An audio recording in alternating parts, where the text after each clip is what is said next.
Welcome to your very first technique in your Kenpo journey. The first technique you're about to learn is called delayed sword.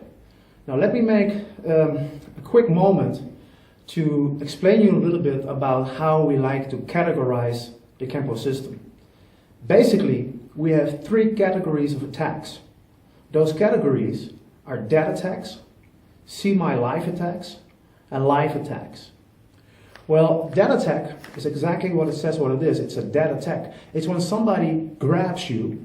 The grab itself is not really dangerous. The grab is an inactive position. It's not dynamic. He's just holding you and basically he can hurt you with that. Of course, you got to be careful because when somebody grabs you, it's very possible that he's going to do that because he wants to punch you with the other hand. But if we look at the timing of that technique, when somebody grabs you, it gives me a little bit of time to respond.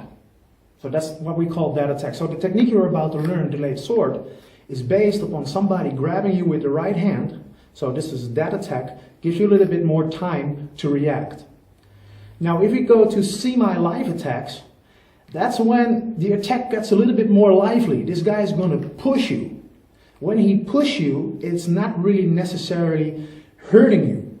So even when he hits you with that push, you can still step back, do your block and do your technique, which is going to be the second technique, which is going to be alternating maces. We're going to learn that later on. Okay? A live attack is when somebody kicks you or punches you. The dynamics of that attack is in such a way that when it's going to hit you, it's going to hit you for real. It's going to hurt you. So the impact value of a punch or a kick is going to leave a mark on you. So if we look at the timing, you need a lot more timing to intercept a certain attack. All right, you don't want to get hit. That's basically the thing. So the third technique you're about to learn, which is called sword of destruction, you're going to learn how to defend against somebody punching you. All right, so that's roughly the categorization of the attacks. We have dead attacks, semi-live attacks, and live attacks. And now we're going to go into your first technique, which is called delayed sword. Now, what I told you before, this is where this guy is going to come in and grab you with the right hand. He's going to grab your lapel. So when he comes in, let us do this from this side here. So when he comes in with the right grab, again, the attack itself, not really a big problem, not a big deal. It gives me a lot of time, but I have to be very careful of that left hand because he's going to grab me, and the grab is for a reason. The nature of the attack probably is that he wants to control me, or he's going to push me against the wall and start punching me, or he's going to pull me inside and start punching me. So you got to be careful of the other hand. So the first thing we're going to do is, and here's what you learn, also one of your principles, is we're going to create distance. Let's make distance your best friend. You decide whether you're going to step forward or step back, not your opponent. You are in control of distance. Distance is your best friend. When he grabs me in this case, I want to be careful of that one. So what I'm going to do is I'm going to step back. I'm going to step away from that possible punch here. And when I step back and I'm going to drop and turn in my neutral bow stance, this is where you're going to execute my in-wide block, like you have learned in your basics video. Okay? So this is your in-wide block. And at the same time, I keep my left hand here in position. All right, so let me take some time also to explain some other things also. You want to have, roughly you have 5 things you want to take care of when you do your techniques. The first thing I just mentioned, you want to create distance. You whether want to create distance or decrease distance, but you're going to decide. The second thing is, very important, is solidify your base. Really take some time to create a good, stable, solid position. So when he's going to grab me and I'm going to step back, I want to make sure that I have a solid, stable, and good position. So I have solidified my base. All right? Then, what I want is, and especially as a beginner in the Kenpo system, later on in the system you're going to do the other side as well, but in the beginning you want to have your most coordinated hand in the front. Most people are right-handed, so we're going to do this technique with the right hand in the front. Because this side is more coordinated, it demands little time, little precision to do it right. All right? So, 1, create distance. Distance is your best friend. 2, solidify your base. 3, have your most coordinated hand in the front. And then, if you look at me, when I step back and I execute that in-wide block, when I turn in my neutral bow stance, you can see that I'm turning sideways on a 45-degree angle.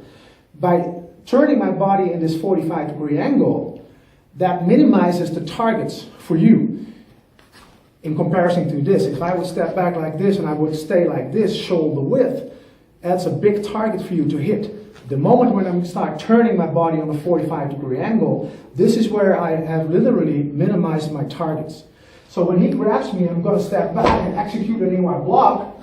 I create a distance, I solidified my base, I have my most coordinated hand in the front, and I minimize my targets. And then my left hand here is a backup. For example, if I would have it here on my hip, if you just turn a little bit so you can see what happens, if I would have it here on my hip, that would leave this space open. When I was so concentrated on blocking here, he could punch me here to the rib with the other hand. But if I had my backup in the form of a check here, and he would punch me, this is where I could easily catch this and then continue in another kind of technique. So I always make sure that I have a backup. So those are your 5 major principles you want to adhere to anytime when you do your techniques. 1, create distance, and let's make distance your best friend. 2, solidify or stabilize your base. 3, always have your most coordinated hand in the front, at least when you do your beginner's techniques. 4 is minimize your targets. And 5, always have a backup. So now let's continue our technique one more time. So when he comes in, let's do this from this angle. He's going to come in with a grab. I want to step away from that punch, or I step back with the left. I turn my body in a 45-degree angle and hammering in with a block strike to his arm. All right. Then from this position, the next thing to do for me is I'm going to use the weapon which is the closest to the target. So in this case, I'm going to drop my right leg in a cat stance, and then I'm going to snap kick the groin, which makes him come forward.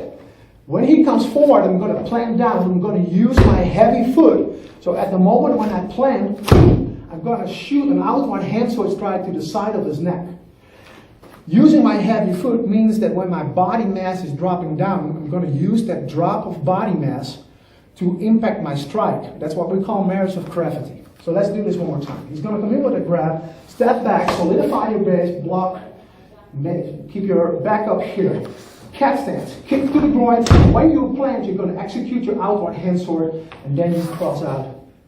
And that's your technique delayed sword. Now, one more thing which I want to mention is also very important. You're going to use this throughout the whole system. When I'm going to block on the inside of an arm, in this case I block from the inside, I always want to make sure that I block below the elbow joint.